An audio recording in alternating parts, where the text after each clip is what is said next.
प्यारे बच्चों नमस्कार। आज मैं फिर से उपस्थित हूँ आपके समक्ष वर्कशीट संख्या 59 को लेकर, जो कि राष्ट्रीय राजधानी क्षेत्र दिल्ली शिक्षा निदेशालय द्वारा दिनांक 23/11/2020 को और विषय हिंदी कक्षा 9वीं के लिए। प्यारे बच्चों, जैसा कि हम सभी जानते हैं कि अब हमारा पुनरावृत्ति यानी रिवीजन का कार्य चल रहा है। तो इसी माध्यम से आज हम वर्कशीट 59 पे पुनरावृत्ति पाठ का नाम है लासा की ओर की पुनरावृत्ति के लिए गद्यांश को पढ़ेंगे, समझेंगे तथा उसके प्रश्नों के उत्तर देंगे। तो आइए शुरू करते हैं हम। यह नेपाल से तिब्बत जाने का मुख्य रास्ता है। फरी कलिंपोंग का रास्ता जब नहीं खुला था तो नेपाल ही नहीं, हिंदुस्तान की भी चीजें इसी रास्ते से जाया करती थी। यह व्यापारिक ही नहीं, सैनिक रास्ता भी था। इसलिए यहाँ जगह जगह फौजी चौकियों और कि, और किले बने हुए हैं,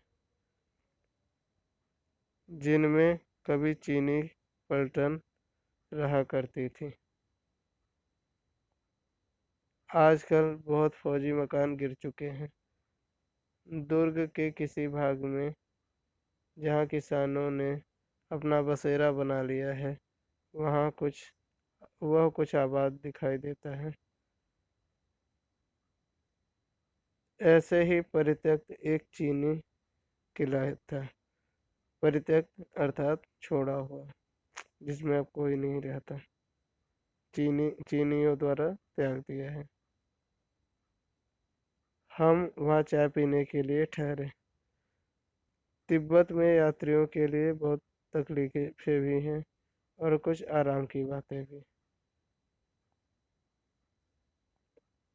वहाँ जाति पात छुआछूत का सवाल ही नहीं है और न औरतें पर्दा करती हैं।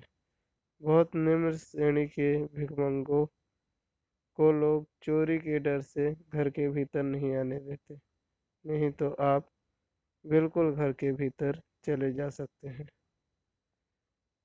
बच्चों, इस गद्यांश में तिब्बत के समाज की कुछ अच्छाइयों को लेखक ने प्रस्तुत किया है। तो आइए गद्यांशों पे आधारित प्रश्नों को पढ़ते हैं और उसके उत्तर को देने का प्रयास करते हैं। पहला प्रश्न, लेखक कहाँ की यात्रा के लिए निकला? तो लेखक तिब्बत की यात्रा के लिए निकला है। दूसरा प्रश्न, ये व्यापारिक रास्ता ही नहीं, सैनिक रास्ता भी है। कैसे पता चलता है? क्योंकि रास्ते में चीनी पलटन को रुकने के लिए किले बनाए गए थे, जिससे यह पता चलता है कि यह एक व्यापारिक ही नहीं बल्कि सैनिक रास्ता भी था। तिब्बत में यात्रियों के लिए क्या आराम की बातें थी? तिब्बत में यात्रियों के लिए आराम की बातें यह थी कि वह किसी भी घर में जाके अपने जरूरत के सामान को मांग सकता था। प्रश्न चौथे पे आइए, बात करते हैं। प्रश्न चौथा, बहुत निम्न श्रेणी के भिखमंगों के लिए को लोग किस डर से घर के भीतर नहीं जाने देते हैं? तो चोरी के डर से घर के भीतर नहीं जाने देते हैं। प्रश्न पांचवा, आपने भी कोई यात्रा की होगी, उसमें से किन किन कठिनाइयों का अनुभव किया है, विस्तार से लिखिए। तो प्यारे बच्चों, यह प्रश्न आपके ऊपर आश्रित है, क्योंकि ये एक्टिविटी का प्रश्न है। आप जिसकी यात्रा कर चुके हैं वहाँ की कठिनाइयों का वर्णन इस प्रश्न में दे सकते हैं। उम्मीद करता हूँ कि यह वीडियो आपके लिए हेल्पफुल होगा।